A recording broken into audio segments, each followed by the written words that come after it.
नमस्कार, मैं हूं आपकी अपनी आवाज अंजलि और आप देख रहे हैं भदोही वाला का समाचार बुलेटिन। आगे बढ़ने से पहले अगर अभी तक आपने हमारे चैनल को सब्सक्राइब नहीं किया है तो कर लीजिए। आइए नजर डालते हैं आज की प्रमुख खबरों पर। टैरिफ के बाद संकट की ओर बढ़ रहे भदोही के कालीन कारोबार के लिए थोड़ी राहत की खबर है। अंतर्राष्ट्रीय स्तर पर कालीन निर्यातकों ने जो भी समस्याएं बताई हैं उनका समाधान सरकार करेगी। ये बात भारत सरकार के केंद्रीय वस्त्र मंत्री गिरिराज सिंह ने कही। उन्होंने गुरुवार को भदोही से नई दिल्ली पहुंचे सीपीसी के चेयरमैन कुलदीप राज वाटल और कालीन उद्योग से जुड़े उद्यमियों के साथ बैठक की। इस दौरान उन्होंने कहा कि कालीन उद्योग भारत की पहचान है और इसमें रोजगार की बड़ी संभावनाएं हैं। निर्यातकों ने केंद्रीय मंत्री के समक्ष कालीन निर्यात से जुड़ी कई समस्याएं रखी, जिनमें डॉलर की गिरती कीमत, ट्रांसपोर्टेशन लागत, बिजली दरों में बढ़ोतरी और अंतर्राष्ट्रीय बाजार में बढ़ती प्रतिस्पर्धा प्रमुख थीं। मंत्री ने कहा कि सरकार इन समस्याओं के समाधान के लिए पूरी तरह से प्रतिबद्ध है। उन्होंने निर्यातकों से धैर्य बनाए रखने की अपील की और भरोसा दिलाया कि भारत सरकार निर्यातकों के हितों की रक्षा के लिए हर संभव कदम उठाएगी। उन्होंने यह भी कहा कि कालीन उद्योग को बढ़ावा देने के लिए कई नई योजनाएं लागू की जा रही हैं, जिससे उत्पादन और निर्यात दोनों को गति मिलेगी। इस मौके पर स्थानीय सांसद, जनप्रतिनिधि और उद्योग से जुड़े कई लोग मौजूद रहे। अब अगली खबर की ओर चलते हैं। जिले में एक बार फिर से बाढ़ का खतरा मंडराने लगा है। जिले में गंगा के जलस्तर में बढ़ाव जारी है। बीते 3 दिनों में गंगा का जलस्तर 4.5 मीटर तक बढ़ चुका है। तेजी से बढ़ रहे जलस्तर के कारण तटवर्ती लोगों की धुकधुकी बढ़ गई है। बीते 24 घंटे में जलस्तर में लगभग 1 मीटर की वृद्धि और हो गई है। इस सीजन में गंगा तीसरी बार उफान पर है। केंद्रीय जल आयोग के मीटर गेज के अनुसार बुधवार को गंगा का जलस्तर 78.800 मीटर पहुंच गया है। घाटों पर नौका संचालन फिर बंद हो गया है। गंगा का जलस्तर चेतावनी बिंदु से अब सिर्फ 1.25 मीटर पीछे है। यूपी और उत्तराखंड में भारी बारिश के बाद गंगा के जलस्तर में लगातार वृद्धि हो रही है। गंगा में कई नदियों का पानी छोड़े जाने से एक बार फिर बाढ़ की स्थिति बनने लगी है। सीतामढ़ी स्थित केंद्रीय जल आयोग के मीटर गेज पर जलस्तर लगातार बढ़ रहा है। जलस्तर बढ़ने से 3 ओर गंगा से घिरे कोनिया क्षेत्र के तटवर्ती इलाके में लोग चौकन्ना हो गए हैं। बढ़े रहे जलस्तर से गंगा कटान प्रभावित छेछुआ, भुर्रा, इटहरा गांवों में किसानों की खेती की जमीन की आंशिक कटान शुरू हो गई है। बुधवार शाम तक गंगा का जलस्तर 78.800 मीटर पार कर गया। महज 3 दिनों में ही जलस्तर में करीब 4.5 मीटर की भारी वृद्धि हो गई है। बुधवार को उफनाई गंगा को देखते हुए लोक निर्माण विभाग ने गंगा में नौका संचालन बंद करवा दिया। अब सीतामढ़ी मिश्रपुर गंगा घाटों के बीच नौका संचालन बंद हो गया है। इससे गंगा आर पार जाने वालों की मुश्किलें बढ़ गई हैं। पिछले दिनों गंगा की बाढ़ के कारण कोनिया के किसानों की ज्वार, बाजरा, अरहर आदि फसलें बाढ़ में डूब गई थीं। इससे किसानों की फसल चौपट हो गई थी। एक बार फिर गंगा के जलस्तर में वृद्धि शुरू हो गई है। बाढ़ को देखते हुए कोनिया के किसान चिंतित हैं। जिला प्रशासन की ओर से भी तटवर्ती इलाकों पर नजर रखी जा रही है। वहीं कंट्रोल रूम को भी अलर्ट कर दिया गया है। अब स्वास्थ्य विभाग से जुड़ी खबर पर नजर डालते हैं। जिले में अवैध अस्पताल, क्लिनिक और पैथोलॉजी चलाने वाले संचालकों की मनमानी स्वास्थ्य विभाग पर भारी पड़ रही है। 5 साल से अवैध क्लिनिकों का संचालन हो रहा था और स्वास्थ्य विभाग को भनक तक नहीं लगी। सुरियावा क्षेत्र के 2 अवैध क्लिनिक अब केस दर्ज हुआ है।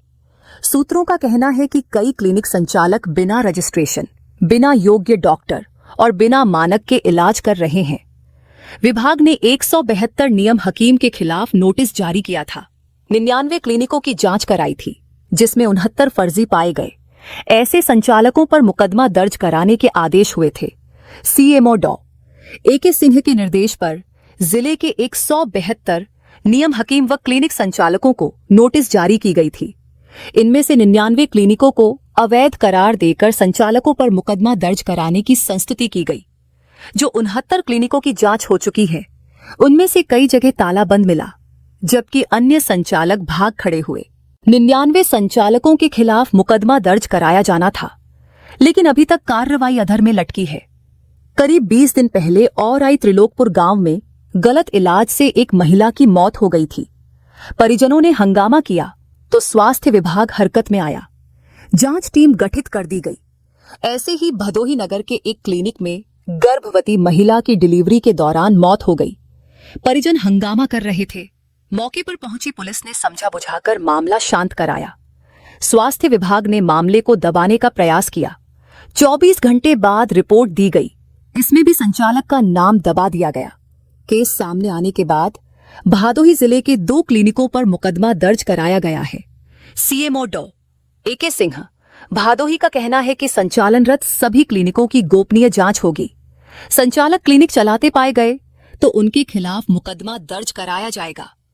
उधर मोड़ में खाद्य सुरक्षा और औषधि प्रशासन की टीम ने गुरुवार को दवा की दुकानों पर जांच की। टीम पहुंचने की भनक लगते ही कई दुकानदार दुकान बंद कर गायब हो गए। 4 सैंपल संदिग्ध होने पर जांच के लिए भेजा गया।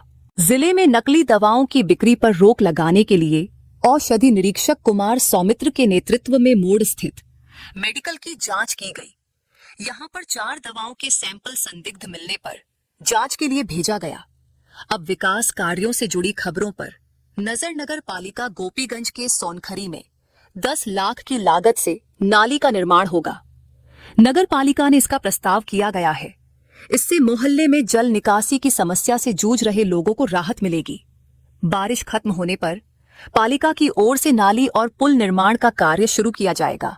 स्थानीय लोगों का कहना है कि बारिश के दौरान घरों के सामने जलजमाव हो जाता है। विभिन्न व्यक्तियों ने नाली निर्माण की मांग की थी। नाली निर्माण वार्ड 4 सोनखरी में 10 लाख की लागत से नाली निर्माण को स्वीकृति मिल गई है।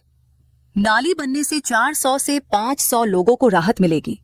वार्ड 4 सोनखरी स्थित लालता चौहान के मकान से ज्ञानपुर रोड तक नाली निर्माण कराया जाएगा। बारिश के दिनों में जलजमाव की स्थिति बन जाती है, जिससे लोगों को आने जाने में परेशानी होती है। स्थानीय नागरिकों ने नाली निर्माण के लिए आवेदन किया था। पालिका की बोर्ड बैठक में प्रस्ताव पारित हुआ, जिसे स्वीकृति मिल गई है। बारिश बाद काम शुरू होगा। सीसी रोड का शिलान्यास चेयरमैन ने किया। उधर सुरियावा नगर के शास्त्री नगर में बृहस्पतिवार को 15 लाख से 67,000 से बनने वाले सीसी रोड का चेयरमैन विनय चौरसिया ने वैदिक मंत्रों के साथ शिलान्यास किया। वार्ड 4 के शास्त्री नगर, गल्ला मंडी, मनपुरण नाथ से मस्जिद तक कुल 170 मीटर सीसी रोड बनाई जाएगी। चेयरमैन ने कहा कि नगर की जो भी समस्याएं हैं उसे दूर किया जा रहा है। योजनाओं का लाभ हर व्यक्ति तक पहुंचेगा, यह उनकी प्राथमिकता है। अलग अलग वार्डों में नाली, सीसी रोड से लेकर विभिन्न कार्य कराए गए हैं। इस मौके पर अशोक जालान, गोपाल, जलालुद्दीन, विजय वर्मा, मदन जायसवाल, विजय हलवाई आदि मौजूद रहे। अब बढ़ते हैं अगली खबर की ओर। जिले में डीएम शैलेश कुमार के निर्देश पर खनन विभाग की टीम लगातार कार्रवाई कर रही है। खनन अधिकारी सुरेंद्र सिंह के नेतृत्व में बुधवार की रात में डीग, अभोली और औराई क्षेत्र में अवैध खनन करते हुए 23 ट्रैक्टर और जेसीबी पकड़ा गया। इस दौरान 7 लाख जुर्माना वसूला गया। खनन अधिकारी ने बताया कि सभी वाहनों से 11 लाख राजस्व प्राप्त होगा। अभी कुछ वाहनों पर ही कार्रवाई की गई। अपराध जगत की एक और खबर पर नजर। कोइरौना थाना क्षेत्र में इन दिनों चोरी की घटनाएं तेजी से बढ़ गई हैं। इसी क्रम में ग्राम पंचायत अरई से बीते बुधवार की रात चोरों ने एक घर का ताला तोड़ नकद, कपड़ा समेत अन्य सामान और आभूषण उड़ा लिए। गांव के रहने वाले अंकिश गुप्ता और शिव गुप्ता के घर का ताला तोड़कर चोर नकद, कपड़ा, अन्य सामान और आभूषण उठा ले गए। पीड़ित परिवार के मुताबिक वे दोनों बीते मंगलवार को घर में ताला लगाकर अपने बेटे और बहू के साथ गए हुए थे। बुधवार की देर रात चोरों ने दरवाजे का ताला तोड़कर घटना को अंजाम दिया।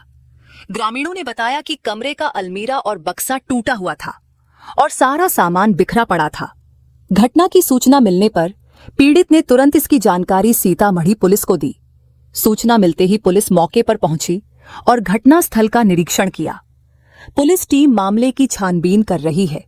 आज के लिए इतना ही, कल फिर मिलेंगे। तब तक के लिए नमस्कार।